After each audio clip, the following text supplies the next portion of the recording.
What's going on, folks? And thanks for tuning in to CN Live today. I'm Colion Noir, and our guest today is president and founder of the National African American Gun Association, Philip Smith. What's going on, Philip?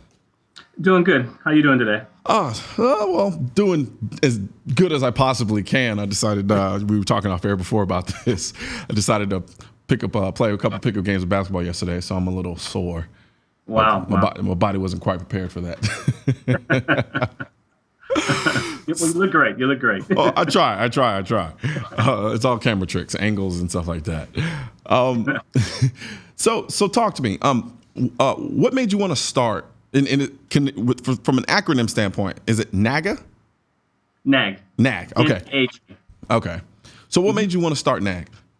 Just simply, I went to the range a couple of times. The first time I was kind of apprehensive with some coworkers, and they kind of had to pull me by my teeth. I said, I want to go. I'm really not a shooter, and I liked it. Just quite simply, Yeah. I had a great time. And the next week, I found myself going by myself, going to the range, and I really, really liked it. And I said, you know what? If I can have this much fun by myself, I know people from my community would have the same amount of fun. So let's try to sit down and develop a website, do some research, and make them engage from a cultural standpoint as well as firearms. And that's what got me starting to start NAG. Yeah, it's funny. So how old were you when you actually went shooting for the first time? Oh, God, I'm 57 now. I'm showing my age as my whiskers here. Probably 54-ish. You were 54 when you first shot? Yeah. Wow. Yeah. See, I thought I took the case. I didn't shoot till I was about 25. So no, and the funny thing is I can relate to your story so much because that's pretty much how it happened with me. My friend wanted me to go and pretty much more or less kind of had to drag me. He had to convince me, I guess. And after I did it that first time, I did find myself going back by myself pretty regularly. And I just fell in love and caught that bug. Yeah. And I guess you're a testament to that. I mean, that bug can be caught at any age. Exactly. And, you enjoy what you're doing. You feel it's a very good process of kind of learning about yourself as a person, what kind of firearm you can use or what firearm you don't want to use. Mm-hmm. But it's a really good process. So I enjoyed the whole thing. What was your background before you shot when it came to firearms? It's funny. I'm a California kid, born and raised in a little town called Vallejo, California. Went to the University of California. Never really had guns coming up. California is kind of an anti-gun area anyway. And my folks weren't anti or pro. It just wasn't talked about at the dinner table. And it wasn't until I moved to Atlanta, Georgia, lovely Georgia in 2002, I was dipped into Southern culture, and everybody has a gun down here. It's just a way of life. Everybody open carries. Families go hunting, competitions. 4th of July. It's just a way of nature out here. So. Yeah. Now, did you notice was there a difference in terms of the black culture and black community, so to speak, in California versus down south? Oh, absolutely. Yeah. Absolutely. And in the South, it is just something you do. You go hunt. You go fish. You bring your gun with you. It's just something that your granddad, your father, your mother, your sisters, your cousins, everybody does. In California, it's quite the opposite. You're kind of indoctrinated, socialized to not really look at guns in a positive way. So completely different, experience from my view. Yeah, no, I totally understand. I grew up in the South. I'm still trying to figure out how I managed to go the time that I went without ever shooting a gun or ever interacting with a gun to actually firing one, considering I've lived in Texas my entire life. Wow. Yeah. Wow. Yeah. I don't know how that happened. I don't know. That's weird. It kind of begs the question. So with that being said, your overall goal, if somebody would have come to you and say, or what is it from a concrete standpoint that you want to accomplish with NAG?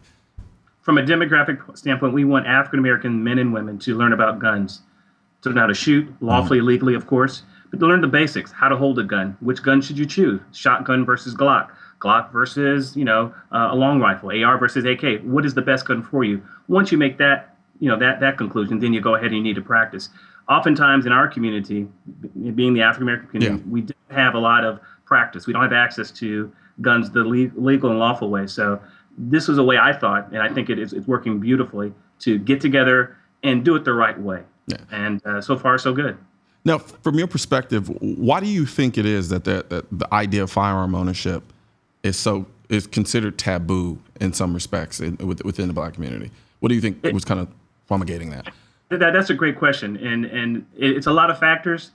You could say, remnants of the Black Code, slavery, not slaves not having, access to guns, just a modern day leadership in the African American community saying, hey, you know what, you guys shouldn't have guns. It's a lot of things combining that reality that we have right now, but it's changing. It is changing.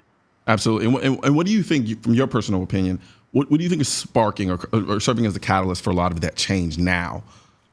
I think it's a three-headed monster. I think one, first and foremost, is terrorism, the threat of terrorism. San Bernardino, the Dylan Roof incident, that really sent shockwaves in our community. People are really looking at the San Bernardino thing saying, you know what, I go to work, could happen to me. Yeah. Secondly, crime. Just the fact that there's a lot of crime out in society now is something that is very, very prevalent in a lot of people's minds. And third thing, I think with the election cycle and all the rhetoric that's been tossed back and forth on both sides, because I'm an independent, people are scared on both sides. So there's a lot of fear. I think those three aspects are really kind of driving the interest in the African American community to come in to purchase guns into practice. Gotcha. And now, with your interactions with different people who are coming into firearms, I'm assuming you tend to interact and deal with a lot of people who are getting into guns for the first time. Absolutely. Absolutely. Now, you and I, we more or less came into firearms from a more recreational standpoint. Is that safe to say? Yeah, absolutely. Yeah. So do you notice a difference in just perspective for the people who more or less come into it by way of saying, okay, someone broke into my house, or I'm a little fearful because of the rhetoric that's been going on lately, versus the people like you and I who kind of came into it through the gateway of recreation? Not that anyone is good or bad, but just do you notice a difference in the type of gun ownership? There's a definite difference. Yeah. If you look at you and I, we're doing it for recreational, we're going to have a good time, blah, blah, blah. But nowadays, the apprehension is the driving factor with a lot of the African-American gun owners or new gun owners. And bulk of our people coming through the door are either new or have never touched a gun, but they're fearful of what's going on. In fact, that's our target market, to look at those folks that have never had a gun. The older lady, the single mom, the guy that works from 9 to 5 or works really late at night and he gets off and he's a little apprehensive walking from his office to his car. Those are the kinds of guys and gals that we're looking at typically for the first time coming through the door. Gotcha. And so, say for somebody who comes across NAG and they ask you the question, why does it need to be distinctively black? Is there a particular reason for that? Sure. I know why it is, but just for you being in the position you are, I think you'd be in a great position to explain that. Sure. Oftentimes people kind of feel more comfortable for whatever reason in their own cultural connection or their own little circle. And oftentimes when you have a group like ours, we can kind of embrace them and say, take a step forward. You can ask that goofy question and not worry about being looked at kind of crazy or anything like that. So we kind of embrace them, make them feel comfortable so they can take those big steps with the big boy steps, so to speak, afterwards. So it is very inclusive. I see it in a lot of ways as a gateway. Like you said, there are a lot of people who do within a black culture. For people who don't necessarily interact with black people on a regular basis, what tends to happen a lot of times is you have individuals who feel like, because of whatever rhetoric or whatever they've been taught or whatever they've been ingrained culturally with, there's this notion and this idea that if I go to this one event where I know it's going to be predominantly white when it comes to firearms, I'm not going to be accepted, or I'm going to be treated a certain way. So there's an inherent discomfort that I think that comes with that for a lot of black people when they start getting into firearms. So organizations like this, I do think, help in from the standpoint of they can begin at a particular point where they're comfortable. And when they reach that point of proficiency and understanding, I think what it does a great job of also serving as a bridging of the gap between other types of gun owners as well, so that inevitably we all come together as one. That's kind of what my perspective has largely been. Yeah, and I think you touched on something that's really important. What we have been seeing over the last 6, maybe 8 months, we're getting other folks from other communities to join that want to support our efforts. Yeah. And I think when that happens, that means our message is universal. It transcends our community to other communities, and I think that's a good thing. Now we're unapologetically focused on our issues and our concerns, but it's good when someone else comes in and says, hey, I heard about your message. I saw your website. I want to join. Come on in. And we're very inclusive. We have black, white, gay, straight, black Republicans, Tea Party. We have everything in our group right now. No, and I think that's awesome. It's incredible.